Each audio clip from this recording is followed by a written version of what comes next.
Welcome back to the Naissus Fantasy Podcast. And today we're going to continue our discussion about House of the Dragon. And with me in the studio today, I have Kellie-Anne Davidsson. Hello, hello. And returning from the wall, Emanuel Turesson. Hello. And before we get into your adventures on the wall, you had a special and important announcement to make in today's episode. Yes. So we're talking all about fantasy and every different genre of fantasy. And today, actually, when we're recording this, it was actually breaking news that one of the actors of one of the classical teen series in the 90s and early 2000s has passed away. And we learned that the actor Alexander Harris that's played Xander in the Buffy universe has passed away. Yes. And so I was thinking just to join in here before we go on to the actual episode, to speak a little bit about Buffy and if you have any relations to the Buffy series and the movie that actually preceded it, and how you have seen it and the spin-offs and everything. So Yeah, I'm going to turn it over to you again.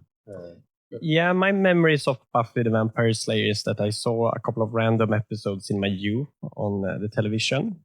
And back then, usually they didn't broadcast the episodes in order. So one day I would see perhaps maybe episode 5 of season 1 and then episode something of season something. So I had a hard time, truly understanding the story of the show because it was jumping around so much in the way it was presented to me.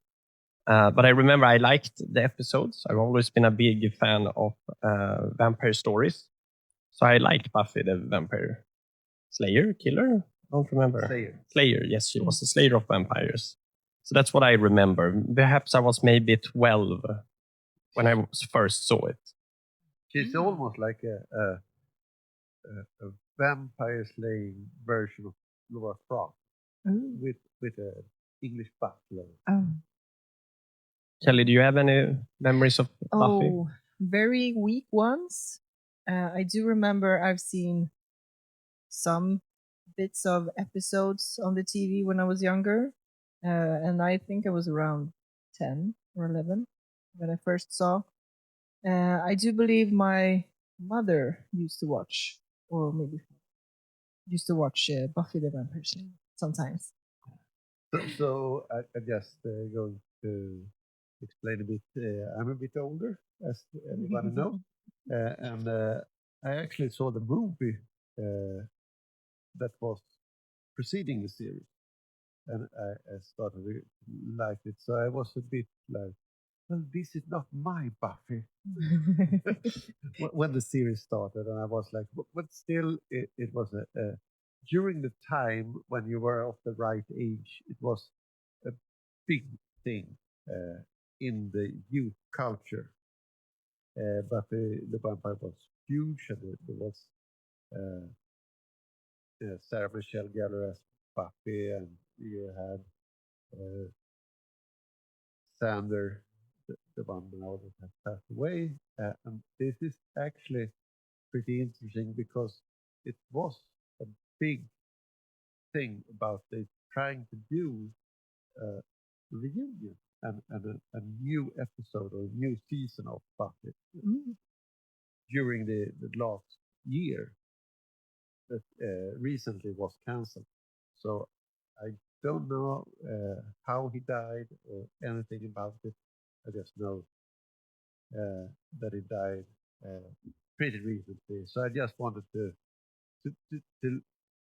let the listener know where we are recording this and our feelings about it, because I think it's always sad when someone is so young, even if it was around 50, 54. Yeah. But Of course, it's sad. It's a young age when you have family and everything. Yeah, Mm. truly horrible. Yeah. And you have had in our way, in our culture, a big impact in the fantasy genre. Definitely. And it was also during the age when fantasy wasn't yet mainstream, Mm. still considered very nerdy. And then when we're going to talk about House of the Dragon, I mean, the Game of Thrones universe, thanks to the HBO production, became very mainstream. Yeah. It's not nerdy to have seen Game of Thrones. No. It's viewed as something quite normal to have seen. Rather, it's quite strange if you don't know anything about the Game of Thrones universe or haven't seen anything from Game of Thrones. Almost like me. So, I mean, things have changed a lot for Yeah. the fantasy community since the 90s. It's grown bigger. But I mean, it started to grow in the 90s, and you feel the Lord of the Rings Mm. changed everything, because suddenly it was mainstream in some way. Mm. Then it took time before it found its way to be able to make it like the series and other things. Mm. So if you look at The Witcher or Game of Thrones or House of the Dragon, it took a while before it found its place. Now it's like something normal. Yeah. Yeah. And the modern streaming and the prestige in TV production has made it possible to do a lot more fantasy. Originally, TV was sort of viewed as the B league of like cinema. Yeah, Mm. and if you look at the production early on, Yeah. early fantasy years, it was watch. But we will get into other fantasy series. Yeah, we Yeah, will. Perhaps to honor George R. R. Martin, we'll talk about Beauty and the Beast, which he always loves to talk about, where he was a screenwriter. Yeah, You can't find a single interview with him where he won't reference Beauty and the Beast. yeah, Like no. the Disney movie. No. Oh, No, it no? was a series in the 80s. Oh, all right. Okay. I watched it Of course you during did. the time. Of course Yeah. you did. I haven't seen it, so I thought that in the future we'll see an episode of Beauty and the Beast and say an episode that George helped writing, Oh. right? Or if he wrote the entire episode, we'll get into the details. Yeah. But it would be fun to honor him with giving it a chance. Get the respect the regional Ron Perlman. If you know Ron Perlman, it's an actor. Mm. He did an amazing job, and he got nothing out of it. So it's a funny thing. We will get to it when we get there. But I'm sorry to distract everyone. It's time to get into the main course of today's episode, House of the Dragons. Yes. So a little recap.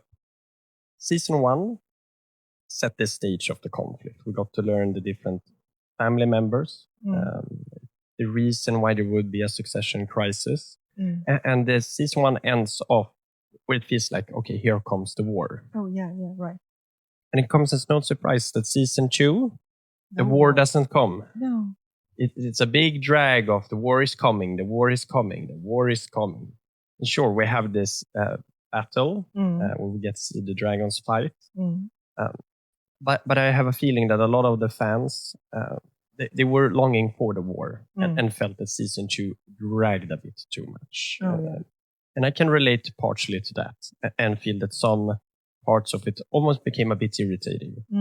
For example, Queen Rhaenyra, it felt like, how long is it going to take for you to understand that this war is inevitable and you have to start fighting it? Mm. You can't avoid it for the rest of your life. Yeah, it's coming. Yeah. The first provocation, you can understand that she wants to see, can I solve this in a diplomatic manner? Can I avoid war? But then as it adds on, instance after instance, provocation after provocation, you start feeling like, okay, if you're going to keep doing it like this, you shouldn't be the queen of the Seven Kingdoms. And you have to start acting like an actual queen. Yeah. Do something. Yeah, and then you have Prince Daemon, who's off at his trippy visit at Harrenhal. Oh, yeah. I know a lot of fans didn't like that arc. No? I liked it, actually. I thought it was well made. Yeah. So I guess that is where I split from the general opinion when it comes to this season. Also the Greens, we get to see Prince Aegon trying to be the king that he didn't want to be originally. Mm-hmm. Also the very tragic event about his children. Yes. But I think the real MVP of the Greens was Prince Aemon. Yeah. Who really wants to be the king, and him seizing control of the court. Yeah. And, trying to murder his brother to make sure that he becomes the king. You gotta do what you gotta do to get the power. So, Manuel, what is your general take on the second season? So I have a bit of understanding because what many people don't realize that this season was actually being written and shot during the big strike. So it was actually planned to be longer. Oh. So it was a 10 episode. Yeah. And it was shortened to 8 episodes. I think it's 8 episodes. Yeah. That's because of the writer's strike in Hollywood. Yeah. Mm-hmm. So Screenwriter skill. So many of the season was changed during the shortened time stuff, and so it was not as good as probably was supposed to. Yeah. Okay. So that's one thing. Then I start to think. I just when I watch this series, I like characters, and the characters is the one thing that makes everything evolve that you can see. So if you look at Damon's character, I love the arc of Damon's character. When he goes in there, he's like, in the start, is I should have been the king. I had a weak brother. I should have been the king, but I love my brother. But everybody knows. No, I should. And he goes in there and he's like, I'm the king. You know I'm the king. But then,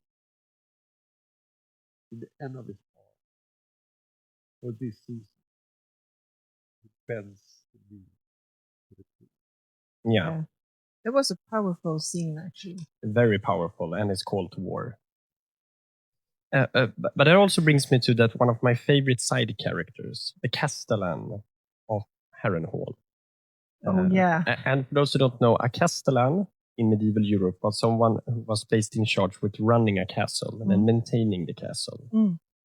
Sort of a groundskeeper for a castle, on a more management level. Yeah. So he's the Castellan of Harrenhal, and Daemon sets up shop there, and he's very, I am the king. Yeah. And he asks, I'm paraphrasing, but he asks the Castellan, like, who's my wife? Well, it would be Queen Rhaenyra. And what does that make me? King consort. And Daemon doesn't like the consort part. No. It isn't necessary, according to him. It's enough with king. Yes. But for the Castellan, that's an important caveat, that he's king consort, not actual king, meaning that she's the one holding the power of the throne. He is simply married to the reigning monarch. Yes. And I think that actor makes a great job with that character, and he has great lines. I really liked him. Yeah. Yeah. Even though he isn't like a main character or a very central character, I loved every scene he was in. But as we watch the Knights of the Seven Kingdoms, sometimes the character that is in the that this is the main can steal the show. Yeah. Like the Storm. Yeah. Like the Laughing Storm in A Knight of the Seven Kingdoms. He was a side character, but he completely stole the show. Oh, yeah. Very memorable. Great job by that actor as well. Oh, yeah.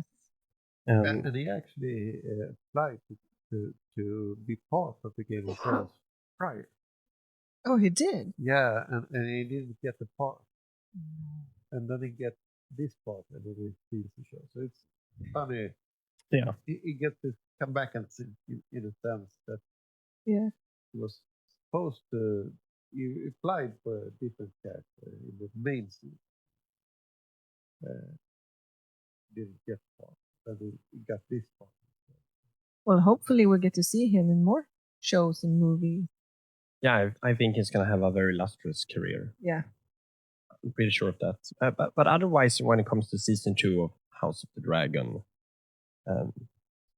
it's not equally as memorable as the first season. It feels like a breeder season, and I think the show is going to live or die depending on season 3, and then we really need the war and the action. Yeah. And I don't think they can really drag it out.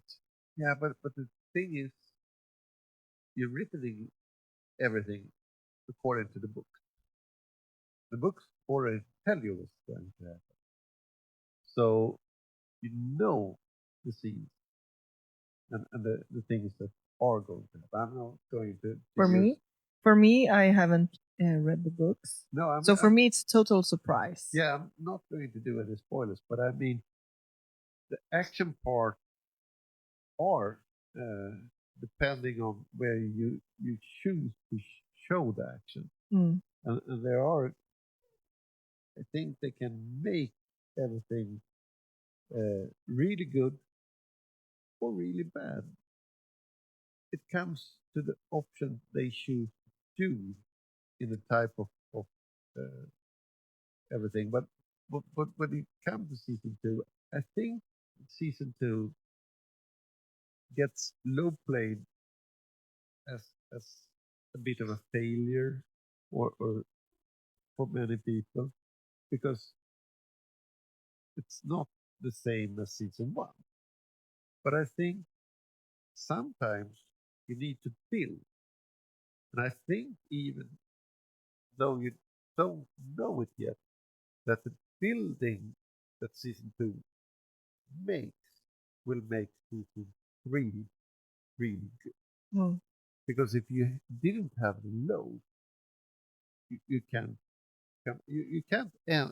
have everything be on a high all the time.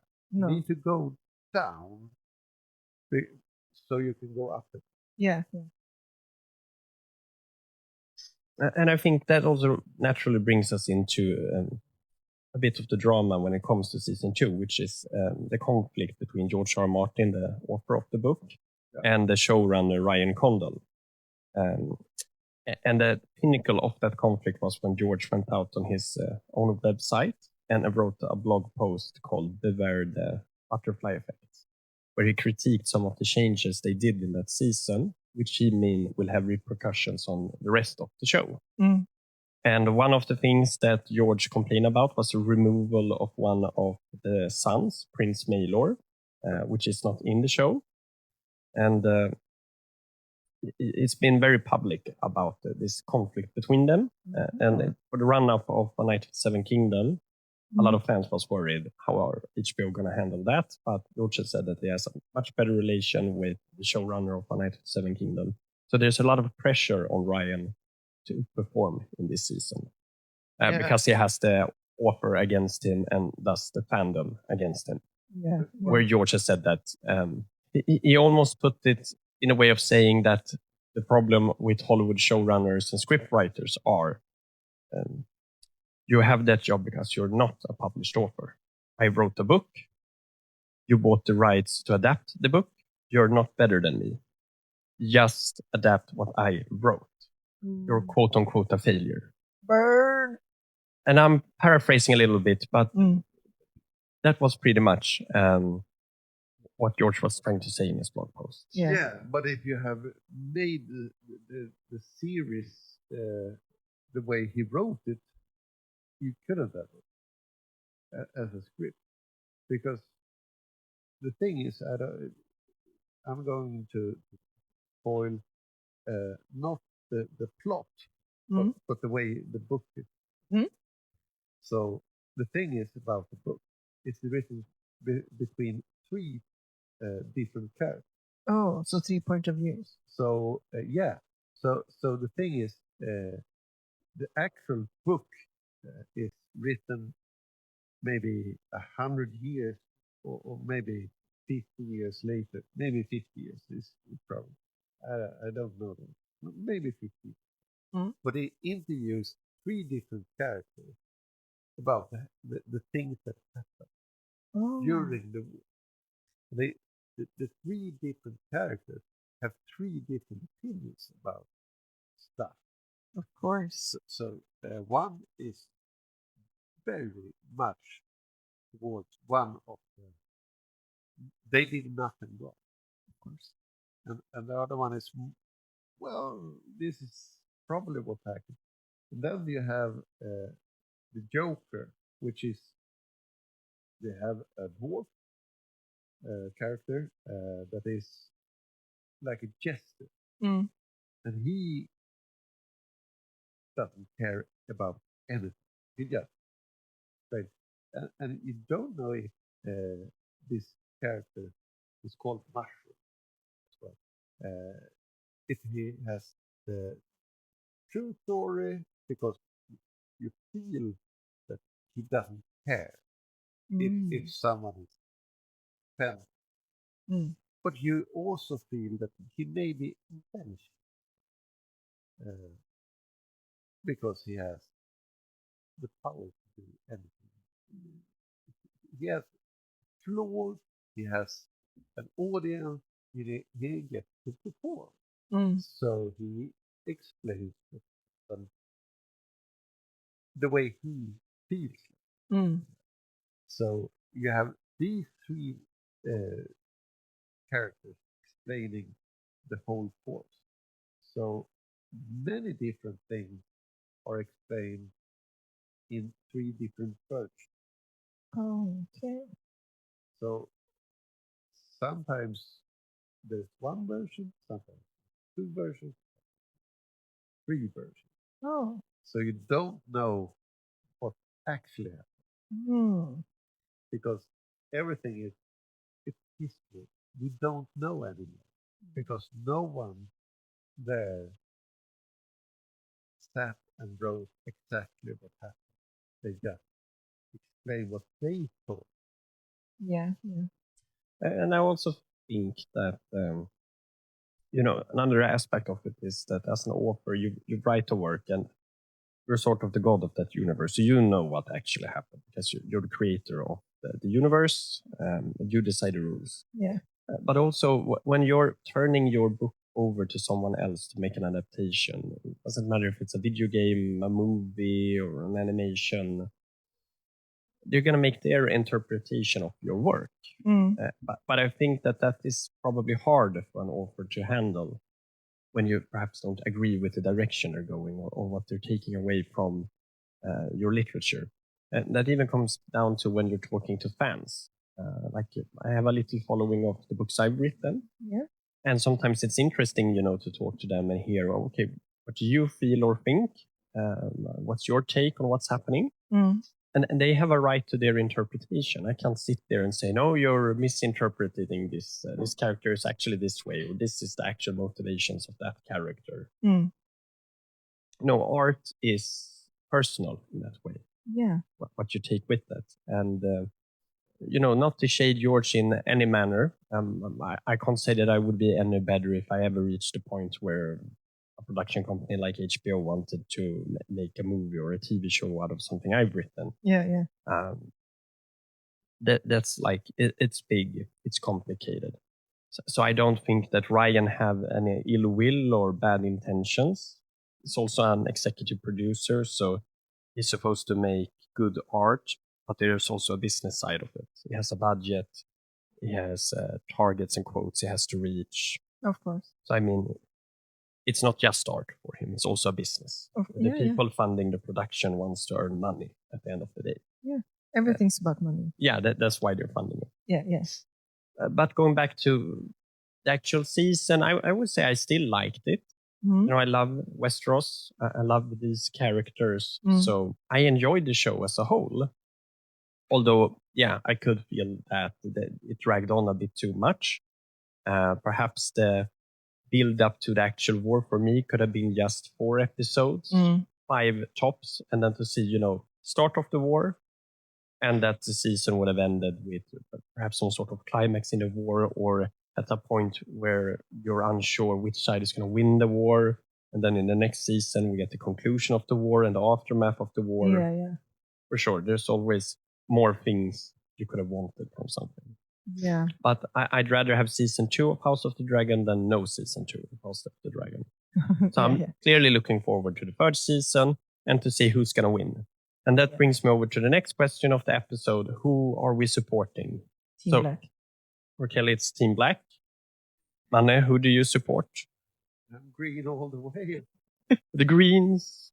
And now the biggest question is, who are you rooting for? Team Black. Oh, you're Team Black. Yeah, I prefer Daemon and Rhaenyra. Yeah, Daemon's the main character, I think. Boring. So let's make the cases. We'll start with Emanuel, because you're the minority at the table. Mm-hmm. Make your case for Team Green. I mean, first of all, you know that she have heard from her husband that what her husband wanted. And they're in control. There's no actual problem with it. Everything else goes against all traditions from the kingdom.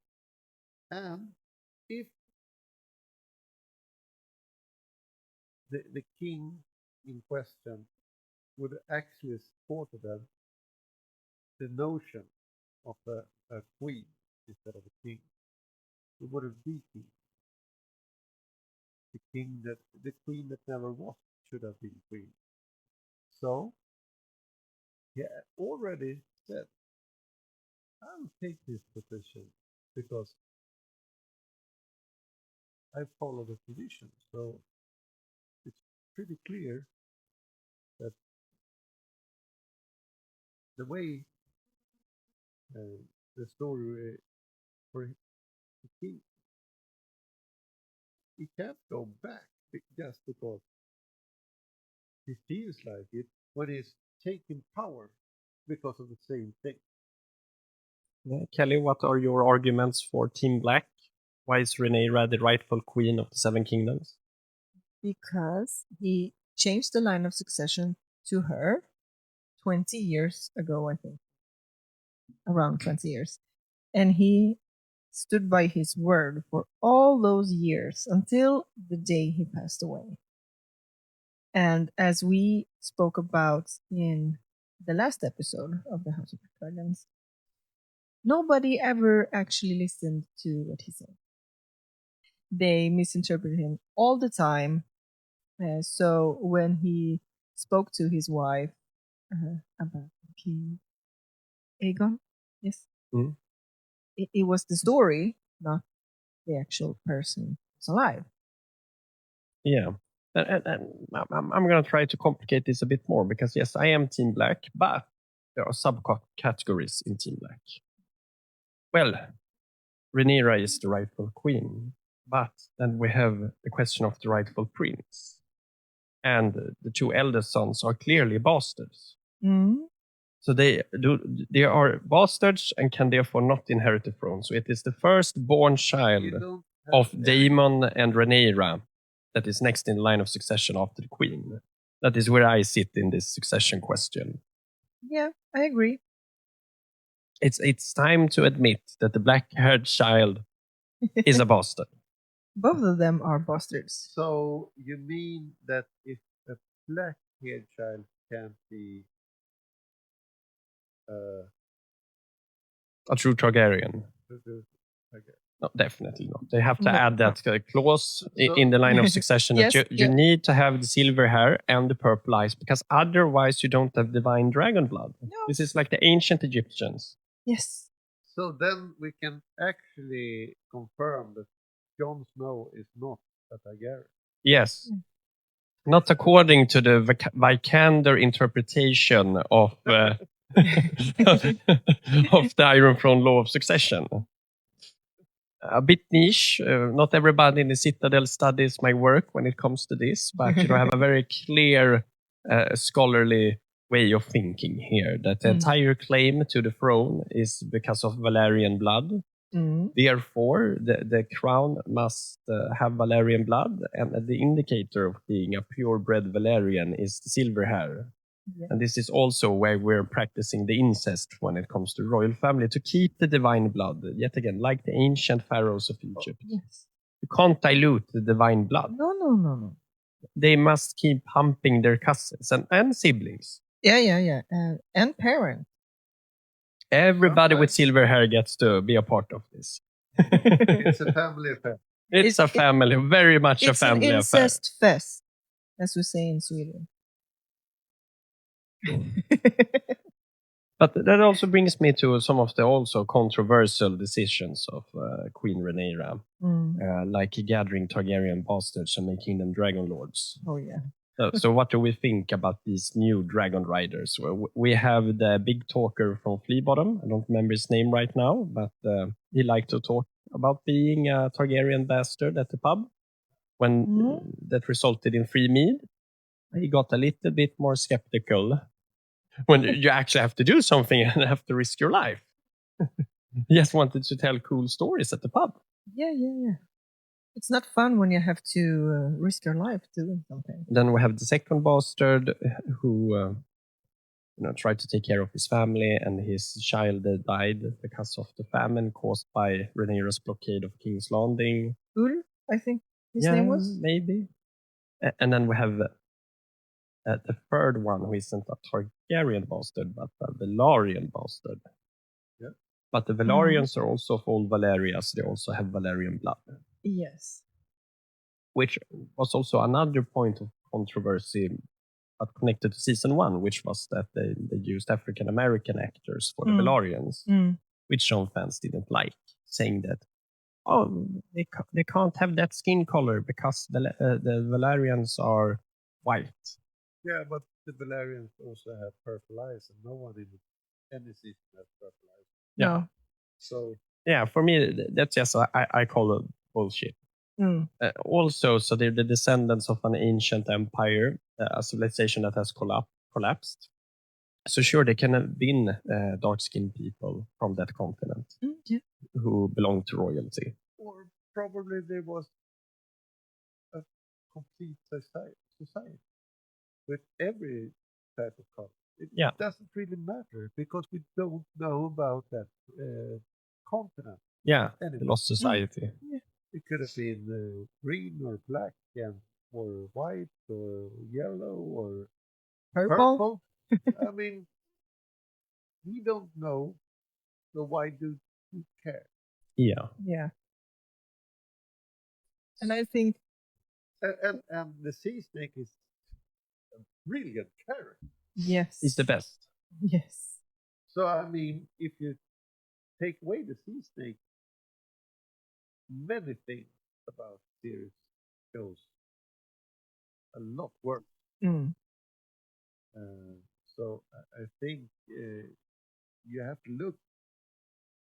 I can understand the argument if you have followed, like if you take a character. I'll take an example of something I followed a lot. I read a lot of comics during my youth. And I read a comic called Hellblade. It's about the story of John Constantine.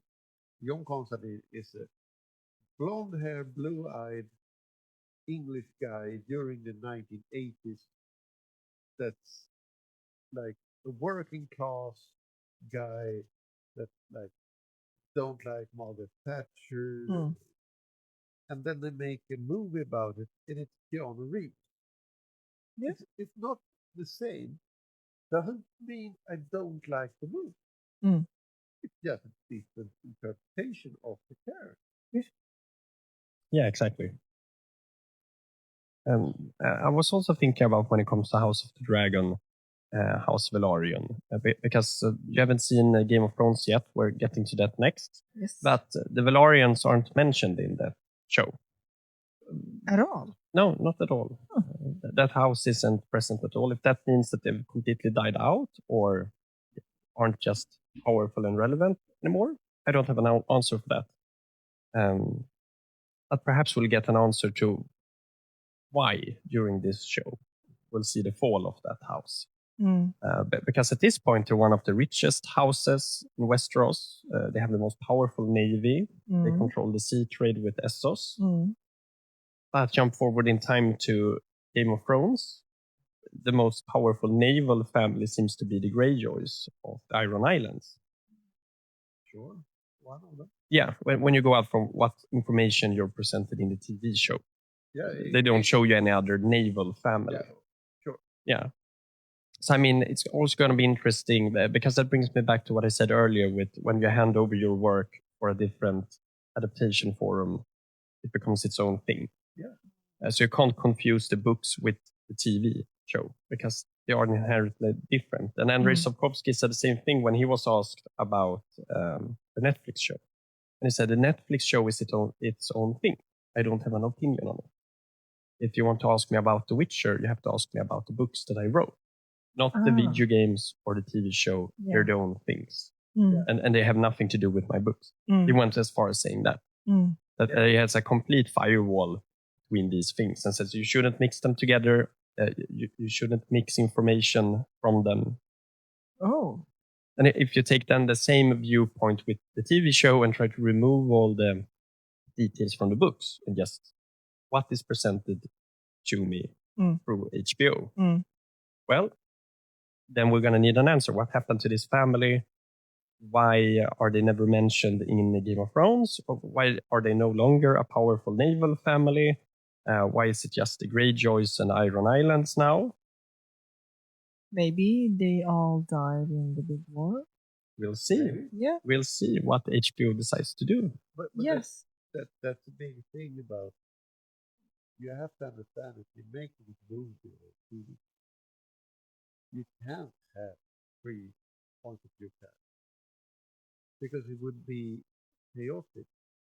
Follow everything seen in 3 different versions. Yeah. Well, we've seen a movie that did that. Which movie? Where the woman got raped and you get to see her story, her husband's story. Oh, yes, the medieval movie, The Yes. Last Duel. The Last Duel, Yeah, yes. they did a similar thing where you get to see the same events through 3 different perspectives. Yeah. And it's up to you as an audience to decide which perspective was the true one. Yes. Yeah, but then we talk about the movie. Yeah. Not the complete series. No. So if you look at you have first episode with previous episode, then the next episode will probably have different versions. Yeah, it's the number of versions that's the problem. Because another TV show that did the similar thing was a drama show called The Affair, where the episodes were also structured that each episode you got to see the same set of events, but from different point of views. Yeah. 2 characters. Not big spoiler, but the name of the show says it's all. It's about an affair. Yeah. So you get to see it from the male's perspective and the woman's perspective. So in the male's perspective, he's very charming, he's very intelligent, he's a cool guy. But when you get to see the same events from her perspective, he's not charming, he's not super intelligent, he's a completely different person. Then you as a viewer have to decide like which perspective is true here. Is it the guy or the girl? And then in later later seasons, they switch out the point of view characters. So you get to see it from the ex-wife's perspective and so forth.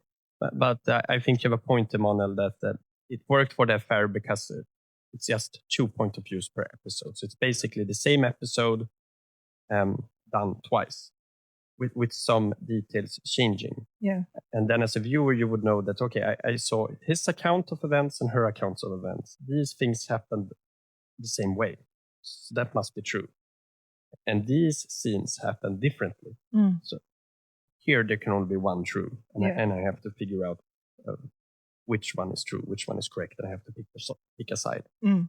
But as you're saying, Emanuel, if you're gonna have to do like 6 different interpretation of an event, it gets a bit too much and it bogs down the speed and flow of the episode. Yeah.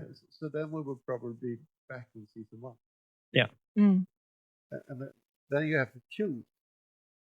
We have to choose our timeline, our set of events that we choose to show the audience. So that's the reason that many people might be a bit insecure about the different types of. I would have liked this version or this version, and that's completely understandable when you have different interpretations. Yeah. Because if you look at the main series, or you look at Night of the 17th, there's one point of view. This is story we're telling.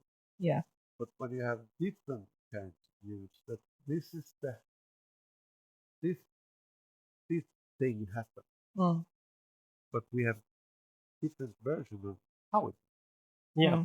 So you have to choose one. And I understand that not everybody will be happy because you probably chose one when you read the book. Yeah. That I feel this is the one for me. But that's the interesting part is, okay, but you just have to look at it. This is the way someone else thought about it. So Yeah. I get that many people find the last season boring or lackluster, but I still maintain that it was building and it was interrupted. So you have to know the circumstance during that. Yeah. It was supposed to be longer. Yeah. Probably the second episode will be the episode that should have ended the first season. Yeah. Or the first. So. Yeah. So we won't be able to actually tell that this season was good or bad in the way it was intended. But as a season, I felt that the characters still grew. Yeah. And that's the most important thing for me.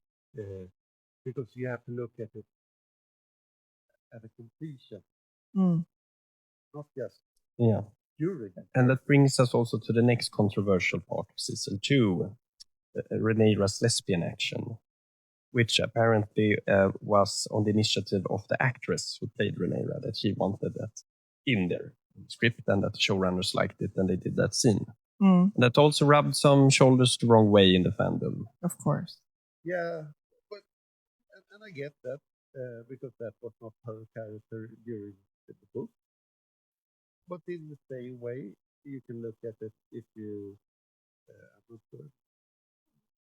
Other characters during the main show, they removed them. So, yeah, I'm not going to. I don't actually care. Yeah, That's my main thing. The non-thing about everything. For my sense, I felt like it worked. It didn't rub me the wrong way. No, and I feel like if you contrast the Knights of the Seven Kingdoms, so you follow the lowborn, the working class. They don't care about anything more than you have to do this. This is the most important thing to do. You have to put food on the table and we have keep this fire. Yeah. What should I care? And you look at these. These are the highest of the highest. And I know they don't care about anything. They explore the pleasures of the world. Yes. They're obscene in some sense because they are the uppermost of the hierarchy and the nobles of the world, that they don't have the care of what would anybody else think. Right for me. Mm. So I get it in another sense. In that. Like if you look at our king here in Sweden, Yeah. like why should I care about what he does on his spare time when I'm just trying to make a living for myself? Yeah, but you could almost see if there was maybe if you go back 500 years, Mm. and you're a farmer, you work in the fields, you do your stuff. Yeah. It's your stuff. If somebody comes and have you heard about the queen? I think he has a lover. And you're like, Okay. makes sense. Why should I care? Yeah.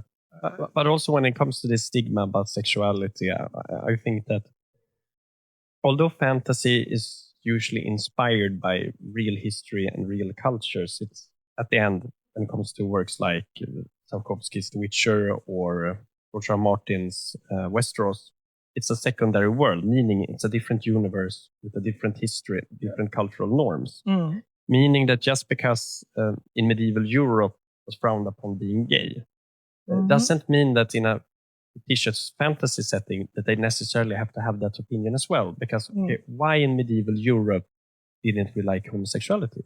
Well, because the Catholic Church was a dominant religious power and holder of morality. And they said, according to our religion, it's not okay to be a homosexual. Yeah. So that was the general opinion in Europe during Catholic reign, when the Catholic Church held strong power and influence in Europe. Yeah. That's what that stems from. Because in ancient Greece and the Roman Empire before it became Christian, they did not have a problem with homosexuality. No, they could At lie all. with anybody. Yeah, and they had a completely different view on sexuality. So that means that for me, as a history buff and fantasy lover, I only expect that the work is like it follows its own internal logic. Like if you have established that this is the general view in this world, then the characters should act in that way, or at least knowing that, okay, now I'm doing something that is frowned upon. But if you have established a world, for example, where it's completely fine to be homosexual or gay, it's no problem at all, then I would react more strongly if a character is super anti-gay and nobody reacts. Because that shouldn't be normal in that setting. Yeah, of course. And it also depends on the power structure. Oh yeah, of course. Because if even if it's in the Game of Thrones should be like frowned upon, are you going to challenge the king or the queen? No, exactly. Oh. No, you're not. Because then you're going to die. Because it's something different. It's not like this is above my power level or my pay grade or what you want to call it. So you wouldn't question it.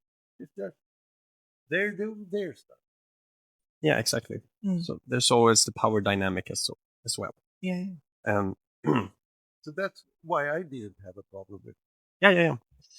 And I think it's also, sort of telling of its time when season was released. Because, I mean, even Game of Thrones also had some gay action. Yeah. You had Prince Renly.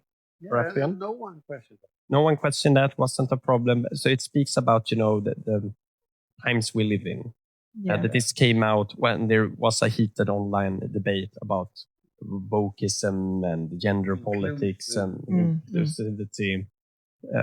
So sometimes also art can be interpreted within the current time and the politics of its time. And the works can be interpreted towards time as well. I don't think that the thing was actually necessary. Yeah.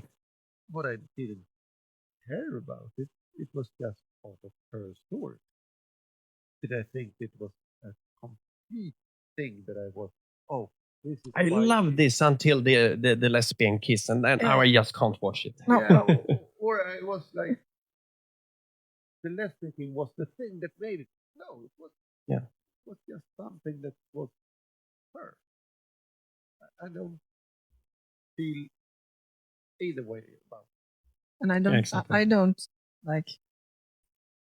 Why do people actually care? It's like if you're not gay, okay, fine. Then don't kiss the same gender or sleep with the same gender. So why do you care? It's not you.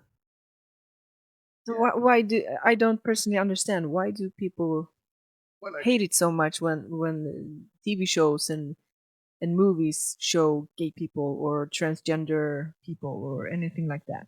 I can understand it if you look at it through, like, maybe, let's say, children. Yes. And then they say, but I mean, if you let your children watch Game of Thrones, then you're a bad parent. hey, you're on your own. There are more things that aren't suitable for children in that TV show than some gay people. So, but that's also the fun thing about this moral police, because if you then look at another topic that then should be controversial, the amount of prostitutes in the Westeros universe. Yeah. Hey, easy now. Sleeping with the hookers. Always. So I mean, if you're taking this like conservative traditional value stance, then you should be equally upset that they're cursing, sleeping with prostitutes, and drinking so much. So I mean, they're just sort of nitpicking what you're fine with in television and where they're drawing a big hard line. And don't forget the rape scene. Yeah. You should be against that as well. Against rape as well. So I mean, I just feel it's sort of funny how you're always nitpicking what you're reacting on. Well, I think we're looking at actually mostly about trolls in the way that they're trying to find. Argue about. So, sure, let them do that. But I found this completely wonderful way of looking at it. It is that don't listen to it. Just watch. We can speak about it, and I can look someone in the eye when we're speaking about it and see what are your opinion, what are you? Oh, you believe that this was unnecessary, or you didn't like this thing. Okay, then I can understand it, accept it. But for someone to write something and do something about, or write something about, oh, this is a complete blah, blah, blah, blah, blah. Okay, I don't care. That's your opinion. And they are like mostly your opinion, man. Your opinion, and they are most of the times writing it from anonymous accounts. But I would like to go into, if we go back to the second season now. So who are your favorite characters or Peak Watchers? For me, it's Daemon Targaryen in season 2. He's my absolute favorite. Love the actor, love the character. I want to see where he ends up in season 3. Aemond I like as well. Tremendous actor, fascinating character, and the life journey he's been on. You know, he's the sort of villain where you understand how he became a villain, which I like with him. Yeah. Well, for me, it's a hard choice because I also like Aemond and Daemon and Rhaenyra. I like all three characters, and I can understand them from different point of view. For how I think and feel. Yeah, and I can sympathize with Alicent Hightower as well. And I mean, I sort of like how they built that up, that there's no clear villains. And Rhaenyra's also done some shitty things throughout the show. So I mean, she's no saint. No, she's no saint either. No, nobody's so there's no a clear saint and no clear devil in this show. And for me, that's very Game of Thrones. That it's all just a scale of gray. Yeah. It's almost like 50 Shades of Grey. We'll get to that. Yeah, but we can't forget, of course, the true hero of House of the Dragon, the Castellan of Harrenhal, the one man who has done nothing wrong in his No. entire life. No. And I think we have to remember that shithole of a castle is not easy to run. No. He's doing a tremendous job. Tremendous job. The best, huge, wonderful. Yes. The biggest castle, Mm. the best The castle, biggest Mm. castle. The the biggest most castle. tremendous of castles. No, but I have to say that one of my favorite characters during season 2 is actually Aegon, because you get to follow him through a story when he's the king. But then I realizes nobody actually cares that I'm the king. Mm. And then he finds someone that cares that he's the king. Mm. And his story is really interesting during this season, I feel. So don't want to forget your kings. Yeah. And the greatest mystery, the cliffhanger. Who has kidnapped Otto Hightower? I almost forgot about that. And something I would like to speak about. Because if you look at Game of Thrones series and it downplayed some of the things that are in the book. And one of the things that's really important is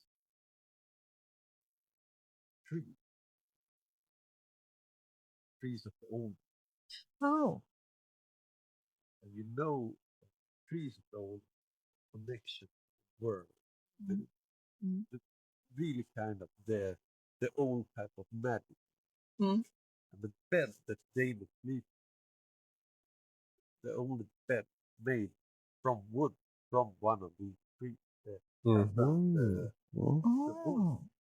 made a bed, so he gets the connection. When he sleeps in the bed, he gets the connection older. That's why the vision, in many ways, appears and why he Hallucinating. yeah, and that's Tripping balls. Yeah. and you get the connection with the magical point of view of the world of colonizing power, everything around. That thing was in many other ways downplayed. So I really like that they played up that part in many ways. To know that the werewolf trees and what they made, because many times you will get see when they have the faces in the trees, you just fit in the how to play. See the bit as well in the Game of Thrones, but I'm not going to spoil it. Thank you. But the way these are in the world are so important in many ways, and I really like how they use that. If you have learned the connection and realize this is why, and this is why I think during this time when he had all these hallucinations and everything, he finally found out his own destiny. That's why he bowed the knee, because he realized his own destiny during the season arc. He said, "Okay, I understand. This is my destiny because I have to do this because of the future." So he has a role to play, and he has to play his role. Oh. That's something I took out. How he played and how. So that maybe I did take anything, but I really like David's arc and how I feel he learned why when he started he was king. That was deep. I for me personally, I just thought he was tripping balls and hallucinating and was He did that constantly. as well. It had as well, Yeah. but it had a meaning and it was Yeah. spiritual and it was important. Yeah. But back to my question here, where Mm. is Sir Hightower? So I tried to do some research, looking Mhm. around, and there is actually a lord in Mhm. Westeros that has a theory. Mhm. Lord Paramount Dondarrion Drump. And he said that all this infighting about the throne is making people forget that the wildlings are coming. They're crossing the border like never before. Let me Yes. tell you, folks. And they're bringing drugs, they're bringing crime, and some I have to assume are good people. And across the ocean, we have the Triarchy, very bad. Triarchy, very evil people, nasty people, let me Yeah, tell very you. nasty. And the lying maesters, they don't want you to know that we're not making good deals anymore. Folks, let me tell you, the Valarians, they were supposed to take control of the sea lane. They're doing a very bad job. And that is why we need to make the wall great again. And that's why I'm officially running for Lord Commander of the Night's Watch. And you're asking me, where's Otto Hightower? Honestly, I don't like losers. Okay, he got captured. I like winners. We need winners in the small council, Should folks. say that when we was and then we were going to the place where there and everybody was like, and I was thinking about it. Well, yeah, and then we go to the Stark.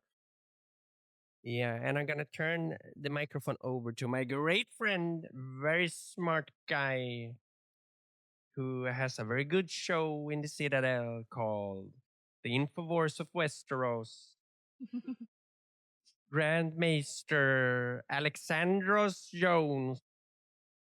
People, there are satanic evildoers that want to ruin the good old family values of Westeros. The gay frogs of West. They're turning the freaking frogs gay, folks, let me tell you. Oh, no. And I won't rest. I won't rest until I've taken all my supplements, until they turn completely red, to make the people of Westeros understanding that the Lord people are coming. They want to turn you from the light of the seven. Oh, no. And these satanic cults, they're doing everything, folks. They're doing everything, folks. Look, it's false flag. Everything is false flag. They didn't burn no castle. No dragons died. No dragons died. Okay? The king has been gone all along. It was murdered way back by the satanic Illuminati folks running the kingdoms. Yeah.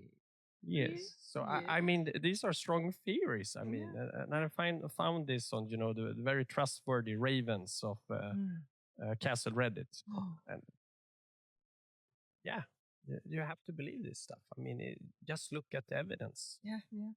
Clear as a day. I think one of the ravens I sent had a video message. It hasn't arrived yet. Yeah. But I think it probably will arrive in one or two episodes or something. Yeah. Mhm. Pretty slow, these ravens. Yeah. Yeah. Lord Trump told me that the lying Raven media, you can't trust them anymore. It's Mhm. just fake messages coming everywhere. Fake ravens everywhere. Fake ravens. You can't trust them. Oh, no. Yeah. So as the final question for the episode, since you're a member of the Night's Watch, Emanuel, will you be voting for Trump for Lord Commander? Make the wall great again. Every wall needs to be great. Yes, we're gonna have a big, fat, beautiful door in the middle so they can come in legally. Yes. The wildlings. The wildlings are bad muchachos, let me tell you. Very, very bad. So that's been today's episode, folks. See you next time. Thank you very much. Don't forget to like and subscribe. And if you have any questions for us, please leave a comment. Or you can send an email. Yes, to the podcast email, podcast@naissusbooks.com. Yeah. And you can also right now donate to Lord Drump's campaign to make the wall great again. It's enough.